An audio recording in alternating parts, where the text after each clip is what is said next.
This week, the National Business Review, it's always been a bit of a feature, released their rich list, and that is the individuals and families that have the most money in New Zealand. And it's been a feature, oh God, of that particular organisation for 30 years, 25, 30 years. And it wasn't original. They stole the idea from other countries that were doing it in the United States, Canada, Britain. I don't think there's a country that doesn't do it. I think the Financial Times, Wall Street Journal were doing it for decades before even then. The estimation of people's wealth. And it's always interesting. Oh gosh, the thing that I found interesting was that the richest people in New Zealand are the Mowbray brothers, who founded a toy company called Zuru. And their manufacturing company, which has been going for just over 20 years, is now worth an estimated net worth, that's after they've paid the tax, all your debt, of $20 billion. That's a lot of money, Josh. $20 billion. And that the second richest person in New Zealand was a man by the name of Graham Hart, who I think started it all by buying for a song government print when the Labour Party back in the late 1980s was selling anything that couldn't be nailed down, and for a song. And I'm pretty sure Graham Hart started by buying that and then leveraging the asset to create his wealth, and he's worth $12 billion. I always thought Peter Jackson was worth more, but when I say worth more, he's worth $2.6 billion, $2,600 million. So, anyhow, so it's fascinating, all right, that these people have accumulated that much money. And without exception, all of them would have worked very hard, been significant entrepreneurs, seen gaps in the market, exploited them, and used their commercial acumen to get to this particular point. All right, so they've done it. And as I said, it gets published every year, and people go, oh, God, look at that. Well, the look at that created this week within the Green Party in particular, and remember, these will be a primary coalition partner of Labour, the primary coalition partner of Labour, should Labour be returned to power in 16 months' time. The Green Party co-leader Chloe Swarbrick condemned in interviews and various media the appalling numbers of those egregiously rich individuals' families that were mentioned on the NBR rich list.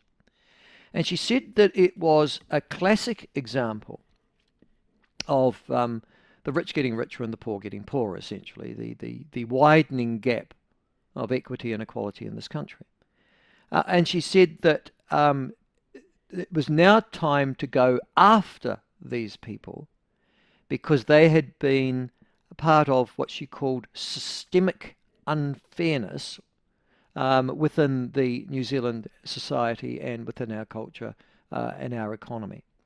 And that they somehow were being singled out by Chloe Swarbrick and the Greens as the villains of the piece. They were illustrative of all that is wrong with New Zealand. All right. She said to address persistent rates of child poverty, number one, and number two, the 500,000 New Zealanders who need access to food banks every week. I don't know where she got that number from. We need to make sensible decisions to invest in those issues, and we're going to do that by introducing, or they want to introduce, what they call a fairer tax system, but what she's really talking about is a tax on wealth.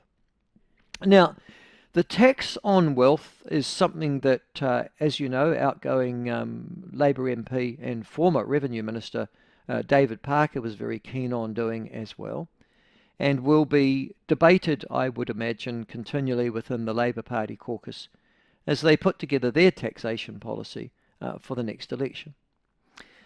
But whatever it is going to be, that policy creation, the Greens policy is already out there, and that is that for people who earn over, I think it's $120,000 a year, you're going to be paying more tax were the Greens to come in, and then that's going to be utilised to give those who don't have as much more. All right. Now, here's the problem, and it's an obvious problem. The suggestion, first of all, is that people who make money are somehow morally inferior for doing so. So you are symptomatic of deep inequity in our society, and you should not be rewarded to this extent. But here's the thing. As those people employ other people, as they create revenue, they also pay taxation.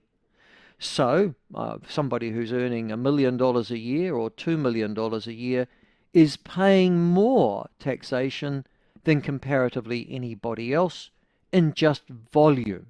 All right, so the amount of tax they pay is obviously going to be greater than somebody who earns $40,000 or $50,000 a year. In fact, the way in which family support works in this country, most people earning an average or below average income, if they have children, effectively pay no income tax at all.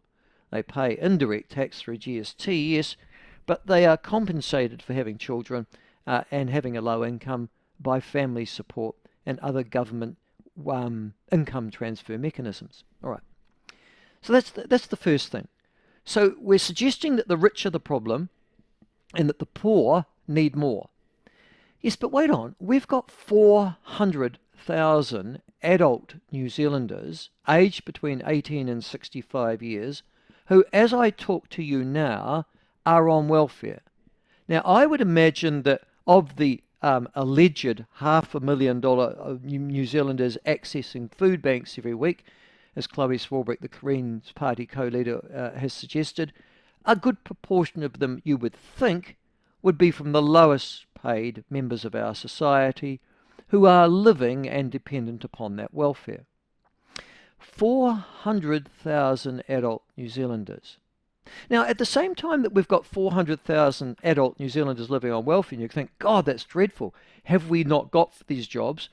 We have to import each year tens of thousands of migrants to do the jobs that, well, frankly, only they can do because we can't find the people to do things like pick crops, to do things like prune either vineyards or orchards, to do things like work in rest homes, to be aides, educational aides or nurse aides in particular institutions, or to do cleaning. Apparently, we can't find those people in New Zealand. They don't exist.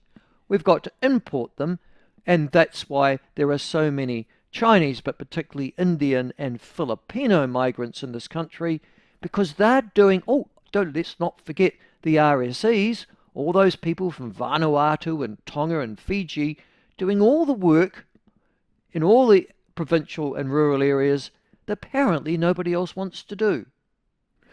Now, instead of Chloe Swarbrick asking the question of why don't these people at the bottom of the heap living on welfare actually go and do these jobs which you would think would improve their status in society and give them more money and make them less dependent upon food banks. No. We'll go and target these people over here who, through dint of their enterprise, entrepreneurial ability, and or just educational qualifications, and they worked bloody hard, or they've left school at 15 and they've just worked and made sacrifices, we'll go and target them because those bastards there earn too much money. And she wasn't. Now, if you went after all the people on the NBR rich list, it wouldn't make any difference, really. You're not going to create enough income or enough taxation. Many of them are based overseas, these rich New Zealanders, and they've got corporations and companies in which they meet their tax obligations. But frankly, you're not going to make enough money to be able to deliver all the excesses that the Green parties and Labour want to do so. The only way that you are going to provide that is by taxing people who earn wages and salaries. or who have a self-employed business in which they might be earning over $120,000, $130,000 a year. And those are exactly the target of Chloe Swarbrick. She's after those people as well. So the richless people, they'll get away. Of course they will. The Greens don't particularly worry them. But the people who work hard, who don't have all the entrepreneurial enterprise skills of those few individuals who have made fortunes and good on them, but the rest of those people who earn a bit of extra money, they are going to have to pay more to support those people on welfare, those people who want to go to the food banks, those people who can't afford, apparently, to give their kids a decent lunch to send to school, or apparently don't want to work because, well, it's all a bit tough. So there's the next election in a microcosm. The idea that those who don't apply themselves, those who have a meth habit, those who can't be stuffed working, those who have antisocial attitudes, those who can't properly parent, they should be rewarded more by those who do all the opposite of those things and have made something of their lives and have provided for their families as well. And there, can I tell you, is what the next election will truly be about. Those without clamouring for more from those with, failing to understand that those with have worked bloody hard to get it, and they are being rewarded for their enterprise initiative and frankly just bloody hard work. And we don't want those people in this country, do we? No wonder they're getting on a plane every week, flying to a country with a tax system that rewards them for their effort and enterprise and pays them a bit more the harder they work. Good luck. Good luck if that is the future of centre-left government in this country.